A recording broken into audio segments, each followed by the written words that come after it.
Bonjour à tous et bienvenue dans cette nouvelle édition du Grand JT des Territoires. Voici tout de suite les titres du journal. La colère agricole persiste. Plusieurs syndicats appellent à la mobilisation. Les agriculteurs exigent le versement des aides agro-environnementales et climatiques. Le gouvernement tarde à effectuer certains versements prévus il y a plusieurs mois. Un ultimatum a été lancé. Nous y reviendrons dans un reportage inédit de notre partenaire Moselle TV. Les cas de Covid repartent à la hausse. En cause, la mauvaise météo et le relâchement des gestes barrières. À l'approche des vacances d'été, l'appel est à la prudence. Nous irons à Amiens dans un reportage de notre partenaire WEO TV, la chaîne du groupe La Voix du Nord. Dans ce journal également, l'Euro de football dynamise les bars. Les supporters affluent les jours de match et compensent les pertes liées au mauvais temps. Les commerçants en profitent. Ils espèrent que la fête se poursuivra. Nous irons à Bordeaux avec notre partenaire TV7, la chaîne du groupe Sud-Ouest.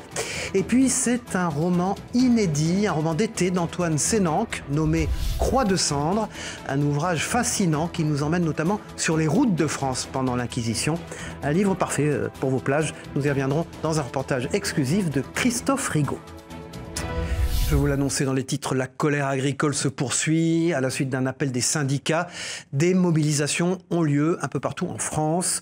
En Moselle, les agriculteurs manifestent pour exprimer leur mécontentement et réclamer des aides immédiates.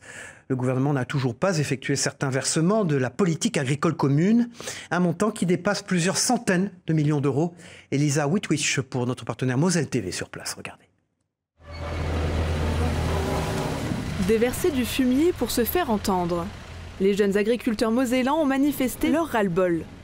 Ils ont choisi les locaux de la direction départementale des territoires, à Metz, pour réclamer à nouveau le versement des aides aux exploitations biologiques. On a quand même déjà 2 mois de retard. Certains attendent des sommes conséquentes, donc qui influent énormément sur leur situation économique, sur leur exploitation. Et aujourd'hui, on n'a pas de visibilité de la date quand ils seront perçus, quoi. Promise en mars dernier par le gouvernement, l'absence de ces aides liées aux mesures agro-environnementales et climatiques plonge certaines exploitations dans une détresse financière. Maintenant, ce qui se passe, c'est que nos trésoreries sont à sec. On paye des agios, des frais de compte. Ce qui est navrant, c'est que quand ils font un calendrier, si jamais ils payent 1 mois en avance, eh ben ils nous retiennent des intérêts. Et là, ça ne marche pas dans l'autre sens. Après 2 heures de négociation, les représentants sont de nouveau sur le parvis. Aujourd'hui, c'est une machine qui a du mal à se mettre en route. On nous avance des soucis informatiques, des manques de personnel aussi pour l'instruction, hein, puisque là il faut aussi saluer le travail des services de la DDT. On sait très bien, les DDT sont aux côtés des agriculteurs, ils accompagnent l'agriculture, ils sont souvent en manque de moyens aussi. Une autre mobilisation agricole, mais cette fois-ci de façon virtuelle. Depuis plusieurs années, ce syndicat se montre très actif sur les réseaux sociaux. Son objectif, signaler les produits qui ne seraient pas français et faire de la pédagogie. Ils veulent encourager les consommateurs à privilégier les produits locaux et à soutenir l'agriculture nationale. Un reportage signé Laura Dubois pour notre partenaire Via Occitanie. Quotidiennement, Laurence fait un tour sur Facebook et les posts sur la page de la FDSEA sont nombreux. Messages ou photos, chaque jour, 2 à 3 personnes dénoncent des produits non français dans les supermarchés, une surveillance virtuelle à laquelle tout le monde participe. On demande donc via le réseau Facebook à tout le monde de surveiller et d'envoyer quand ils vont dans un supermarché, dans une enseigne, dire ben là regardez, il n'y a pas de production française ou très peu, alors qu'on est en pleine production. On a un réseau que d'entreprises, d'établissements et de producteurs qui vont surveiller. Et ça c'est au niveau national. Je leur demande d'aller dans les magasins et de nous envoyer quand c'est bien, quand c'est pas bien, photo, pas photo, mais leurs sentiments. Lorsqu'un utilisateur poste sur les réseaux sociaux, la FDSEA se charge d'aller vérifier en magasin. Le but n'est pas de jeter la pierre aux supermarchés qui vendent des produits étrangers, mais d'abord de faire de la pédagogie. Nous, on a une logique via, par exemple, les mails que nous adressons à notre réseau de professionnels, une démarche plus pédagogique, puisque ce sont des mails, on peut expliciter. On peut expliquer, attention, on attend qu'il y ait un basculement vers les origines, pourquoi, attention, vous affolez pas, vous voyez des produits des pays voisins, mais c'est pas grave, c'est la période, il faut qu'ils écoulent la marchandise. Et ensuite, vous allez avoir bientôt la bascule française, mais il faut qu'elle se fasse, donc il faut y veiller. Selon la FDSEA, ce sont 2 à 3 signalements par jour qui sont faits sur leur page Facebook. Ils se sentent délaissés par les élections législatives. Les pêcheurs, au cœur d'un secteur vulnérable, estiment que leur situation est ignorée. Entre la hausse du coût du gasoil, le ralentissement de l'activité et le vieillissement de la main-d'œuvre, la pêche française fait face à de nombreuses difficultés. À Lorient, des professionnels du secteur se sont rassemblés lors des assises de la pêche. Face à un avenir incertain, ils ont voulu faire entendre leur voix, de quoi peut-être lancer quelques bouteilles à la mer. Écoutons Olivier Le Nézet, président du Comité national des pêches, au micro de nos partenaires TBO et TB Sud, les chaînes du groupe Le Télégramme. Le renouvellement de la flotte a été beaucoup cité ce matin. C'est indispensable. Il faut permettre aux jeunes aussi d'avoir accès à nos métiers. Quel que soit l'État, quel que soit le gouvernement, on doit avoir un soutien indéfectible qui permette justement de continuer de ce beau métier qui est d'être pêcheur, marin-pêcheur, mais aussi dans toute cette filière halieutique et qu'on puisse continuer à avoir des produits de chez nous, de nos côtes. Nous avions commencé à l'oublier, mais malheureusement, il est bel et bien de retour. Le Covid-19 refait surface et les cas repartent à la hausse. En cause, plus de rassemblements, une mauvaise météo et un relâchement aussi des gestes barrières. Alors si nous sommes loin d'une nouvelle vague, l'appel est à la prudence, surtout pour les plus fragiles. Jérôme Aubron à Amiens pour notre partenaire WEO TV, la chaîne du groupe La Voix du Nord. Il était presque devenu un mauvais souvenir. Pourtant, le virus de la Covid-19 semble refaire surface. Ce pharmacien amiénois a dû refaire son stock de tests. On a de plus en plus de demandes, notamment depuis 2 semaines. On a été amené de fait à revoir notre approvisionnement et à recommander des boîtes de tests, donc d'autotests. Vous y attendiez à ça ? Pas vraiment, puisque ça fait 2-3 mois qu'on n'avait vraiment pas de demande, donc ni de demande de vente de boîtes d'autotests, ni de réalisation de tests antigéniques à l'officine. À quelques semaines des vacances d'été, les recours pour suspicion de Covid sont en hausse. Selon Santé publique France, SOS Médecins enregistre une augmentation de 51% des consultations pour des symptômes similaires à ceux de la Covid, assez pour inciter à la prudence. Dans mon entourage, effectivement, j'ai entendu parler d'une recrudescence de collègues qui avaient contracté la Covid. Dernièrement, j'étais malade, je vous avouerai que j'ai pas été testé. Il n'y a plus de test automatique, en fait, j'ai l'impression. Bon, on va se mettre dans la petite pièce là-bas, puis on va faire le test. Au cœur de ce rebond de la Covid, un énième sous-variant du virus Omicron au nom barbare de KP2. Très contagieux, mais moins virulent. C'est un virus qui circule, qui est contagieux et qui se transmet. Mais néanmoins, on a la chance de ne pas avoir de forme grave. Donc ça se manifeste plutôt par une petite fièvre, des maux de gorge, parfois un petit peu des troubles du transit. La Haute Autorité de Santé rappelle l'importance du respect des gestes barrières. Depuis avril dernier, une campagne de vaccination à destination des plus fragiles est lancée. Un nouveau vaccin devrait également voir le jour d'ici l'automne. Le Covid gagne également du terrain en Outre-mer. En Martinique, les agences régionales de santé constatent une recrudescence. Des centaines de nouveaux cas ont été enregistrés depuis le début du mois de juin. Face à cette menace, les habitants restent vigilants et se font vacciner sans hésiter. Les autorités locales intensifient aussi les actions pour encourager la prévention. Un reportage signé Hélène Sérignac pour notre partenaire Via TV Martinique. Depuis 3 semaines, la Martinique connaît une reprise de la circulation du Covid-19. Une tendance également constatée dans certains cabinets. En consultation et au SAMU, on a des appels de patients qui s'inquiètent pour leurs symptômes ou des patients qui appellent et pour lesquels on pense que c'est une pathologie Covid. On invite à se faire dépister. Tous ne sont pas inquiets, mais beaucoup sont prêts à redoubler de vigilance pour limiter la circulation du virus. Se laver les mains régulièrement, tousser dans son coude, porter un masque, utiliser un mouchoir en papier à usage unique. Depuis la crise Covid, les gestes barrières n'ont pas changé, mais les habitudes, si. De son côté, l'Agence régionale de santé recommande la vaccination aux personnes les plus fragiles et vulnérables, mais le dispositif reste disponible pour toute personne qui le souhaite. C'est toujours le Omicron qui circule, après, avec bien sûr des différents sous-variants, mais le vaccin est toujours adapté. Donc il ne faut pas hésiter à se faire vacciner 1 fois par an pour justement avoir la meilleure protection possible. La situation ne se limite pas à notre île. Plusieurs pays européens connaissent un rebond épidémique depuis quelques semaines, selon un récent rapport du Centre européen de prévention et de contrôle des maladies.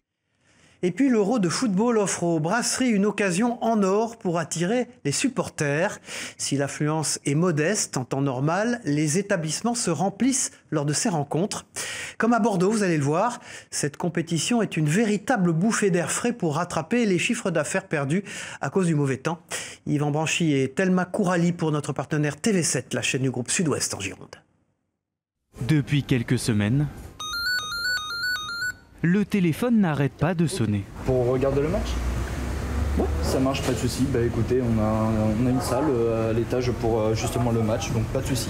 Dans cette brasserie sur la rive droite bordelaise, l'écran géant est un atout de taille pour séduire les clients, qui se font pourtant plutôt discrets. Il y a des gens, mais pas autant qu'on pourrait espérer, on va dire, sur la saison ou même avec l'événement en cours, quoi. C'est que disons qu'on ferait peut-être 50% ou 30% de ce qu'on pourrait faire vraiment, quoi. Donc un peu déçu. Je m'attendais à plus en vrai. Sur la rive gauche, c'est une toute autre ambiance. Chaque soir de match, la terrasse de ce bar affiche complet. Plus de 200 personnes réunies devant cette télévision. Un investissement réalisé pour la Coupe du Monde de rugby. En tout, j'ai 5 télés à l'année et un 6e qui s'est rajouté. Celui-là, on l'a vraiment acheté pour l'Euro il vient de la Coupe du Monde et du coup, il resserre pour l'Euro cette année. Voilà, et le top 14. Des matchs à regarder sous un grand soleil enfin de retour après plusieurs mois de grisaille. Le moment idéal pour rattraper le chiffre d'affaires perdu. Ça ramène un petit peu de joie, un petit peu de monde, ouais, c'est vrai que c'est sympa. Quand il y a des matchs, c'est sûr qu'il y a beaucoup plus de... déjà, il y a beaucoup plus de passages et du coup, ça, en termes de chiffre d'affaires, c'est beaucoup plus intéressant pour nous. Ouais. Seule ombre au tableau, selon lui, la taille de sa terrasse. Ce serveur souhaiterait l'agrandir les jours de match, une extension que la mairie refuse. C'est l'un de nos grands athlètes français. Thibaut Collet, spécialiste du saut à la perche, vient d'atteindre un nouveau record personnel en franchissant la barre des 5,95 m. Il bat même le score de son père, ancien recordman de France lui-même du saut à la perche. Pour le jeune athlète, c'est un moment inoubliable devant ses amis à quelques semaines des Jeux Olympiques. Un reportage de notre partenaire Télé Grenoble dans l'Isère. Le rêve, au bout de la piste, Thibaut Collet l'aperçoit par-delà cette barre perchée à 5,95 m. Son stade, son public, cette clameur, c'est trop beau. Il est lancé, il ne calcule plus rien. Comme porté par la grâce, il efface son record et celui de son guide, Philippe Collet, qui pour 1 centimètre bascule dans l'émotion d'un père qui donne enfin le flambeau à son fils. C'est juste fabuleux de réaliser ses rêves. Et moi, ça me libère. Là, enfin... Ah, c'est le boss de la famille, c'est lui qui saute le plus haut, c'est le plus fort, c'est une évidence. Maintenant, il a d'autres rêves, il a d'autres objectifs. Et c'est une bonne chose de faite et c'est génial que ça soit fait ici. Thibaut, qui s'entraîne depuis l'adolescence pour ça, lui-même ne l'explique pas. Là, pour l'instant, j'ai un petit trou noir au niveau de mes souvenirs. Je sais qu'à partir du moment où je pris cette perche au 2e essai à 95, je me suis dit ça peut et ça va le faire. J'ai juste à sauter comme je sais sauter et avec le matériel que j'ai, le résultat c'est que ça me jette par-dessus cette hauteur. Pour Renaud Lavillenie, c'est une autre paire de manches. Le champion olympique de perche en 2012 est loin de son record à 6,16 m. Blessé à la jambe, il rate cette fois encore les minima, réconforté par le public et toute la famille Collet, solidaire autour de son ami. Ça fait toujours chaud au cœur, surtout quand on est un petit peu moins bien. Ça peut permettre des fois d'aller chercher le petit extra pour passer la barre. Bon, ça n'a pas suffi, mais voilà, en tout cas, ça laisse des bonnes émotions. Les émotions de Thibaut, son frère Mathieu, son grand-père Jacques, toute la dynastie des Collet, perchistes de père en fils, aura au moins semé un enthousiasme inédit autour de la discipline depuis une trentaine d'années. Et il semble que la nouvelle histoire ne fait que commencer. Restons dans les sports olympiques. Dans la Loire, ces élèves ont eu l'occasion de découvrir l'escrime, un sport qui sera présent lors des Jeux cet été. Ils ont appris à manier cette discipline avec un professeur sur place. L'entreprise fournissant les lames d'escrime était également représentée. Avec un savoir-faire 100% français, elle équipe la majorité des pratiquants d'escrime dans le monde. Un reportage de notre partenaire TL7 dans la Loire. Manipuler l'art du fleuret ou savoir enfiler un casque, le temps d'une matinée, ces élèves de l'école Sainte-Lucie se sont initiés à l'escrime. C'est plutôt pas mal, c'est un nouveau sport, ça fait découvrir un nouveau sport, donc c'est une culture différente. Et moi j'ai bien aimé cette séance, donc ça a été. L'escrime est un sport de combat qui demande respect, maîtrise de soi et aussi quelques règles. Dans la Loire, on compte 300 licenciés et 65 000 à l'échelle nationale. J'aurais demandé de toucher uniquement avec la pointe parce que le fleuret est une arme de pointe et ils ne peuvent pas toucher n'importe où sur le corps de l'adversaire parce que uniquement le buste fait partie de la surface valable. Des duels sous le regard avisé de ce chef d'entreprise. Daniel Chénet est à la tête de Blaise Frères, basé au Chambon-Feugerolles. Avec 120 000 lames d'escrime fabriquées par an, l'entreprise équipe près de 90% des tireurs à l'échelle mondiale. Notre produit, il est 100% français, puisqu'il est complètement manufacturé. Et à savoir que la qualité du produit, la performance du produit, elle repose sur les hommes et non pas sur les machines. C'est vraiment notre savoir-faire interne qui donne la qualité aux lames. Beaucoup plus que les machines. Et après cet entraînement, les enfants ont-ils aimé cette discipline sportive? C'était super bien. Mais je préfère le foot quand même. Direction les Vosges dans ce journal où trompettes et tambours ont résonné au cœur de l'abbaye de Senones. Cet événement marquait le lancement d'un nouveau label vosgien, une marque de territoire nommée Principauté de Salm, en référence au comté de Salm de la Renaissance. Ce label est désormais intégré au patrimoine touristique exceptionnel de la région. Un reportage de notre partenaire Vosges Télévision sur place. S'inspirer de son riche passé pour bâtir l'avenir, trompettes et tambours ont résonné au cœur de l'abbaye de Senones, sous les regards bienveillants de Louis-Charles Othon, prince de Salm, de Voltaire qui fut un hôte de ces lieux, notamment de cette ancienne bibliothèque du moine érudit Don Calmet, où les invités ont assisté au lancement d'une marque de territoire, Principauté de Salm, un nom en référence à cette époque qui voyait de 1751 à 1793 Senones être la capitale d'une principauté indépendante au cœur du royaume de France. Une marque, c'est un nom et une identité visuelle qui auront pour objectif de faire connaître la commune, son patrimoine, châteaux et abbayes en cours de restauration et ses alentours, 25 bourgs et villages qui ont écrit cette page d'histoire des Vosges au XVIIIe siècle. On connaît la principauté d'Andorre, la principauté de Liechtenstein. Qui connaît exactement les contours, les tenants et les aboutissants de la principauté de Salm?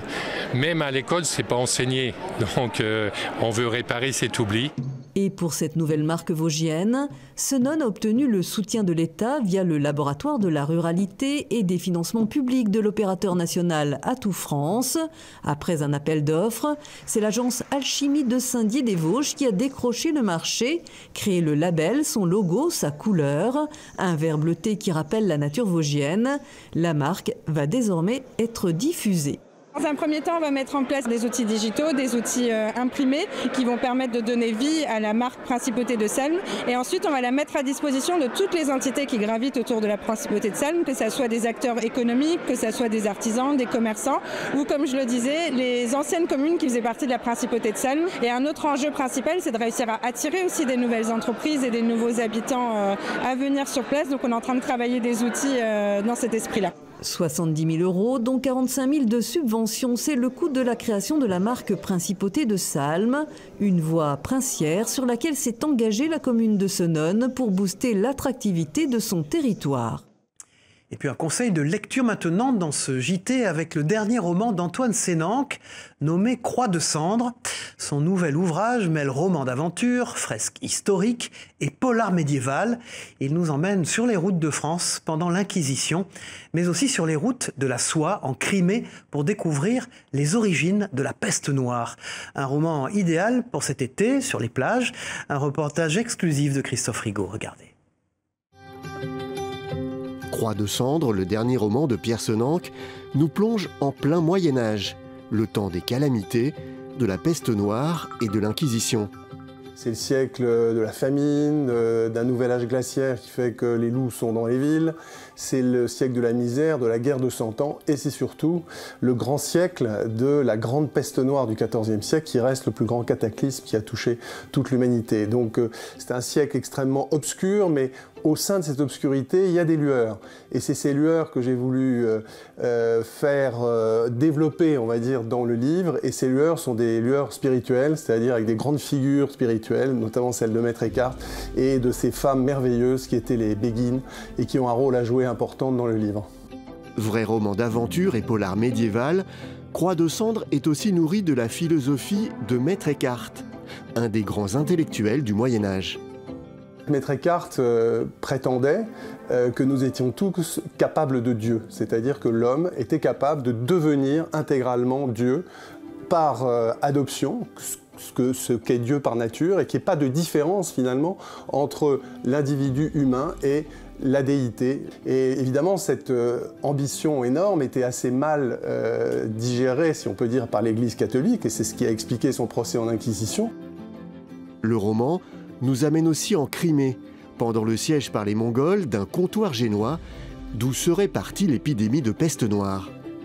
Un jour, lors de ce siège, la peste s'est allumée dans les rangs mongols et a commencé à décimer tous les guerriers mongols. Avant de s'en aller, le chef mongol a pris cette décision qui peut être considérée comme une des premières décisions de guerre bactériologique. Il a décidé de catapulter au-dessus des murs de Kaffa, qui était le comptoir génois, les cadavres de ces soldats infectés pour que les marins génois, en revenant chez eux, diffusent la peste dans l'Europe entière. Roman haletant, Croix de Cendre d'Antoine Senanque a fait partie de la liste du prix Goncourt et depuis a été traduit en 9 langues. Direction la Savoie dans ce journal, c'est un grand moment pour les producteurs mais aussi pour les troupeaux. Avec le retour des beaux jours, les vaches quittent leur étable et montent en alpage. Une période dite des 100 jours durant laquelle les éleveurs peuvent se consacrer à l'entretien de leurs exploitations. Nous sommes allés dans les hauteurs du Beaufortain en Savoie, Chloé Lemeur pour notre partenaire 8 Mont-Blanc sur place. Ce matin-là, le massif du Beaufortain s'est animé au son des cloches. Comme chaque année, le groupement pastoral de Plan-Pichu déplace ses troupeaux sur les hauteurs de la vallée à l'occasion de la montée en alpage pour la saison estivale. Un moment toujours très attendu par les éleveurs des 10 exploitations réunies. La montée en alpage, chaque année, voilà, c'est des prises de décision importantes pour les montagners, le jour, la date. Donc tout le monde se met en accord pour pouvoir faire cette montée. Et voilà, c'est un moment qu'on attend tous, un moment qui est convivial. C'est des pratiques ancestrales, hein. Donc déjà d'un point de vue entretien du paysage, entretien du territoire, c'est quand même, on défend, je veux dire, un fromage AOC, donc voilà, ça fait partie de la culture locale. Au total, près de 450 vaches se suivent à la file indienne. Elles sont ensuite réparties selon différents secteurs. Elles se répartissent en fonction de l'altitude, la pousse de l'herbe, et elles se répartissent aussi en fonction de leur date de vélage. On essaye de faire 3 troupeaux équitables en production et en stade de lactation pour avoir des troupeaux homogènes en production.